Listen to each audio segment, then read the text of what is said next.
You ask Tiger to solve. This deals with linear equations with one unknown. The final result is g equals 32. Let's solve it step by step. Swap sides.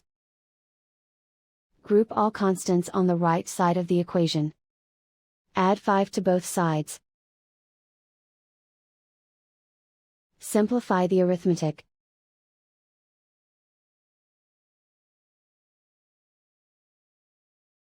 Isolate the g. Multiply both sides by 4. Group like terms.